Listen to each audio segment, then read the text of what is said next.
The man behind the counter said it without looking up. That is the detail that makes the whole thing worse in retrospect.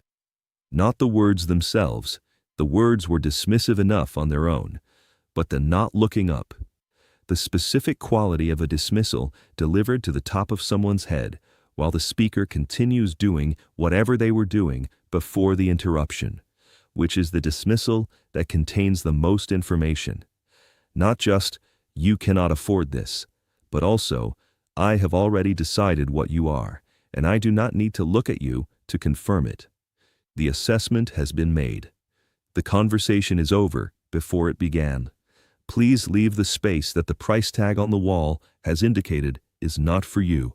David Gilmour was standing in a vintage guitar shop in London in the late 1970s. He had been looking at an instrument in the display, a guitar whose price was significant by any measure, the kind of price that makes most people look and then look away, and had asked about it, not to purchase, not yet, but with the genuine interest of someone who plays at that level and is always, consciously or not, in conversation with instruments that might extend or deepen what they can do. He was not there to browse. He was there because serious musicians go to places where extraordinary instruments are kept, the way serious readers go to libraries, not always with something specific in mind, but with the understanding that the right thing encountered at the right moment has a value that cannot be planned for. And the man behind the counter had responded with the line that he would spend the rest of his career wishing he could take back. He said it flat, without apparent cruelty, which is the kind of cruelty that has not examined itself. The assessment was based on what the man could see, a person who had come in off the street without the markers that expensive guitar shops use to calibrate how much attention to extend. The wrong clothes, perhaps, or simply the absence of the specific visible signals that announce money to people whose business involves reading those signals quickly and accurately. Whatever the basis, the conclusion was reached and delivered without the courtesy of eye contact, and Gilmour stood on the other side of the counter and absorbed it. He had not brought identification. He had not brought a manager or a tour schedule or any of the apparatus of celebrity that might have recalibrated the situation before it began. He was a person who had walked into a shop that sold guitars, which was the only relevant fact about him as far as he was concerned. The man behind the counter had decided, based on different and less relevant information, that there was a more important fact available. What the man behind the counter did not know, what he could not have known, standing in his shop on what had seemed like an ordinary morning, was that Carlos Santana was in the building, not metaphorically, not as a measure of the standard of guitarist that Gilmour represented, though that comparison is instructive enough. Actually, physically in the building, standing on the mezzanine level that overlooked the main shop floor, browsing the wall of vintage instruments that the shop kept on its upper level, doing the quiet and absorptive work that serious musicians do when they are in rooms full of instruments they might play. Santana had come in earlier that morning and had gone upstairs and had been there long enough that the shop owner had either not noticed him arrive or had forgotten he was there, absorbed in the transaction below and not tracking the person moving quietly through the instruments on the level above. Carlos Santana was, by the late 1970s, one of the most celebrated guitarists in the world. His playing, the specific fusion of rock and Latin music that he had developed over the previous decade, the tone that was immediately recognizable to anyone who had heard it, and that had made him one of the defining figures of his generation, was understood by other serious musicians as representing a standard of emotional expressiveness that very few players reached. He was not easy to impress. He had played with the best players of his era. He had developed, through years of professional contact with extraordinary musicians, the specific discernment that comes from having heard enough to know the difference between skill and something more rare. He stood at the railing of the mezzanine, looking down at the shop floor, and he watched what happened next. Santana heard everything. He heard the request, and he heard the response.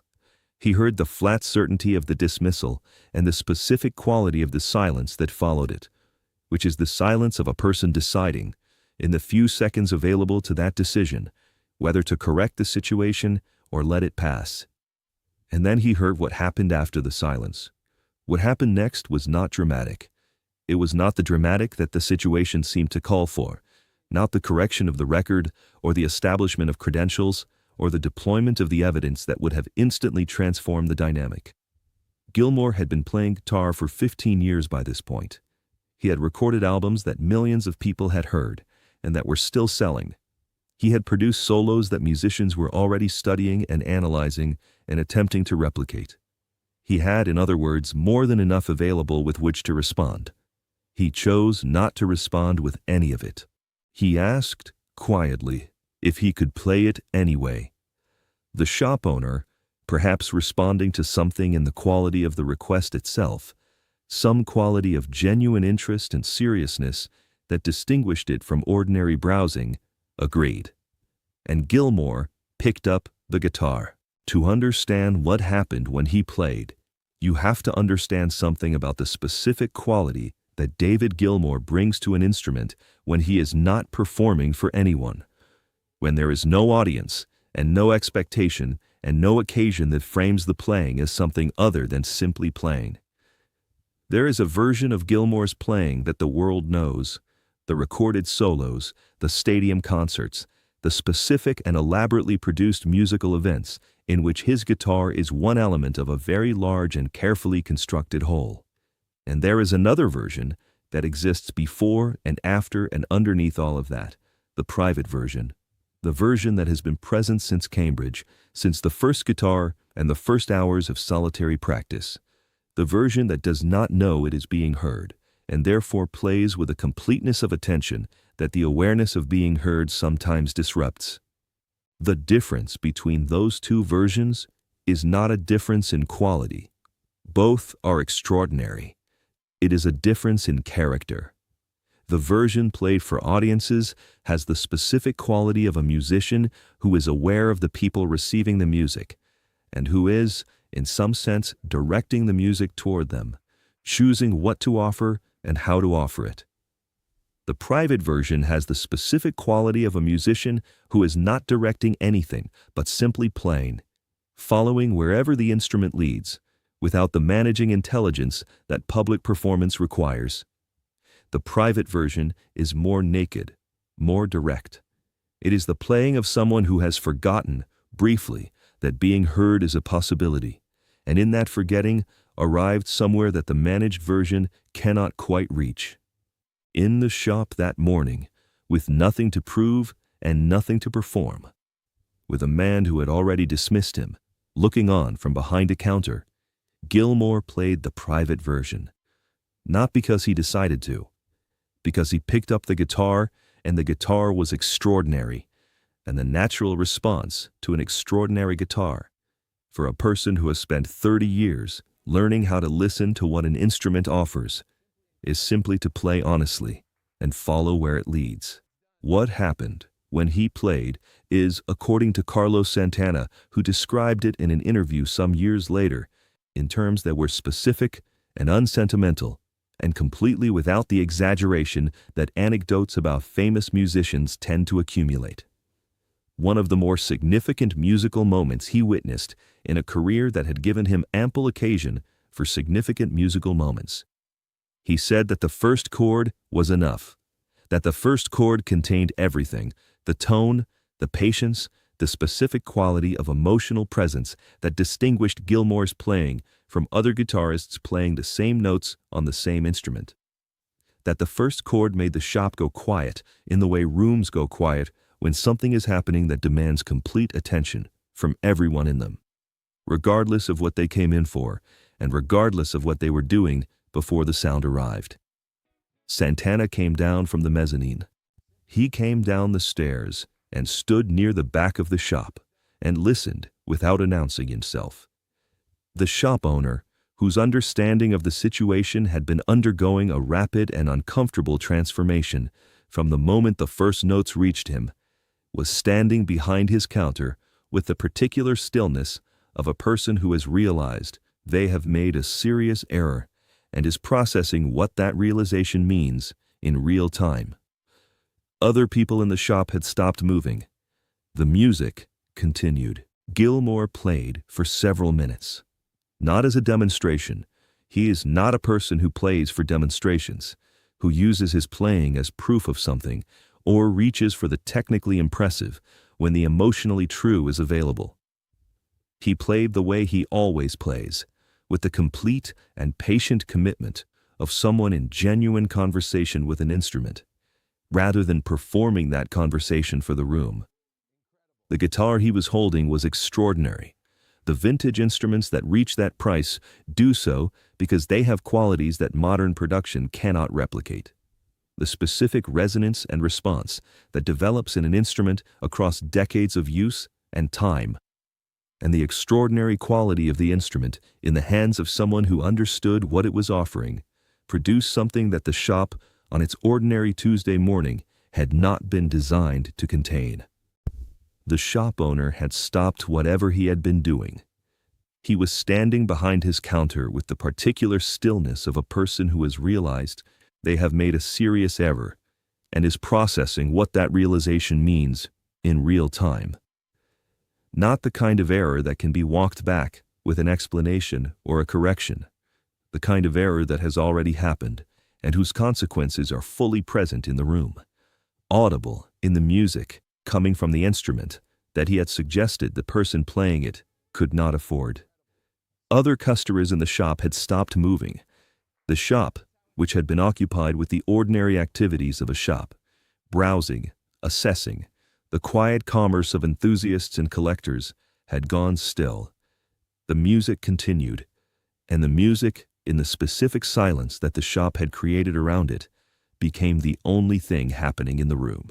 When he stopped, the room was quiet for a moment in the specific way that rooms go quiet when something has happened that the people in them have not quite finished processing. When the sound has ended, but the effect is still settling, still arriving at its full dimensions in the people who received it. Carlos Santana walked toward him from the back of the shop. The accounts of what he said vary slightly across the retellings. Santana has told the story in several interviews, and the exact wording shifts in the way that spoken stories shift when they pass through multiple tellings by the same person over a period of years. The emotional truth of the story is that it stays, but the specific words that were exchanged, and the exact sequence of recognitions, and the precise moment at which the shop owner understood the full dimensions of what had just happened in his shop, these details are slightly different in each telling, which is itself evidence that the story is being told honestly, rather than recited from a fixed script. What Santana has been consistent about, across all the versions, is the following. He introduced himself. He told Gilmour that what he had just heard was the finest guitar playing he had encountered in years. And he said something about the instrument, about the relationship between the guitar and the person playing it, that cut directly to what the shop had almost prevented from happening. He said the guitar had found its owner.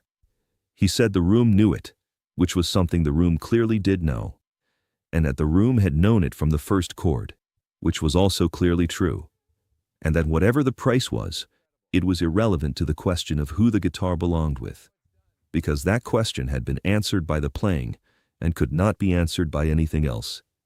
The shop owner made the sale. Santana left. Gilmour left with the guitar. The price had not been the obstacle.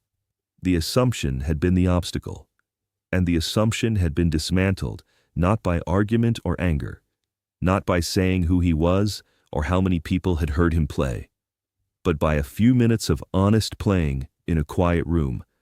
The playing was the argument, and the playing, unlike everything else that might have been offered, could not be dismissed. Santana has been asked, in interviews that return to this story, whether he said anything to the shop owner after the sale was completed, whether he offered the correction that the situation seemed to call for, the explicit statement that would have made fully conscious what everyone in the room already knew. He has said consistently that he did not. He has said that the music had already said everything that needed to be said, and that anything he might have added would have been less than the music. The moment had its own completeness. Inserting himself into it with words would have reduced it. He had been the witness. The music had been the statement. Those were different roles, and he understood which one was his. There is something in that restraint, Santana's restraint mirroring Gilmour's restraint, that gives the story its particular character and its particular staying power. Both men, in their different positions in the room, refused to add words to what the music had already communicated. Both men understood that the playing was sufficient and that anything supplementary would be less than sufficient. And in that shared understanding of where music goes beyond what language can reach, there is something that connects them across the different positions they occupied in that shop on that Tuesday morning.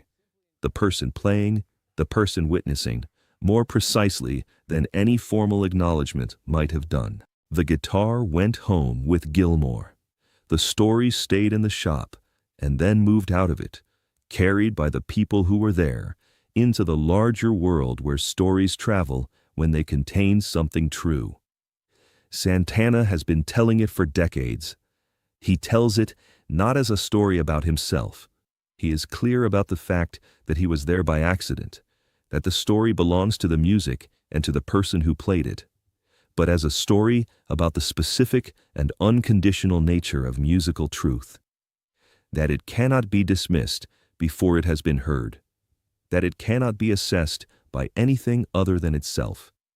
That the person behind the counter who said you cannot afford this was technically correct about nothing at all, and that the instrument in the case, and the hands that played it, and the music that came out of that meeting knew it from the first chord, even if it took the room a few more chords to catch up.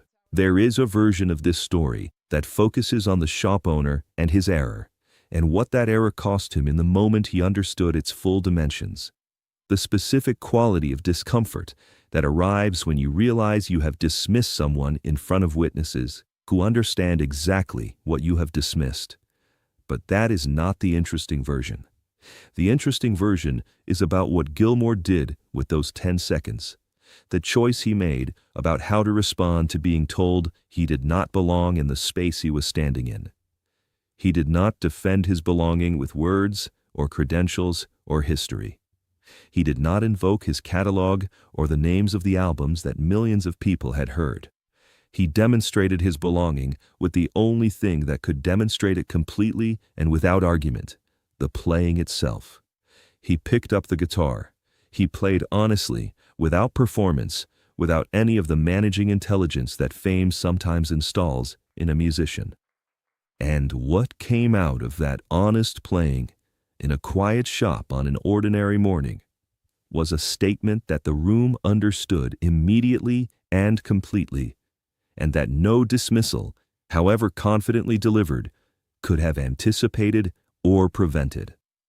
Carlos Santana was on the mezzanine watching when the story began. He came down the stairs when the music pulled him. He was the unexpected witness whose presence turned a private exchange into something that has been told and retold in the way that stories are retold when they contain something true, about music, about dismissal, about what it means to have spent a life building something that cannot be taken away by someone who has not yet had the chance to hear it. If this story moved you, or reminded you of a moment when you let the work speak instead of speaking for yourself, leave a comment. And share this with someone who has ever been dismissed before they were given the chance to show what they could do. Because the person who told David Gilmour he could not afford what was on the wall was standing in a room with Carlos Santana watching from above and did not know it. Gilmour picked up the guitar and played anyway, which, it turned out, was the only response that mattered.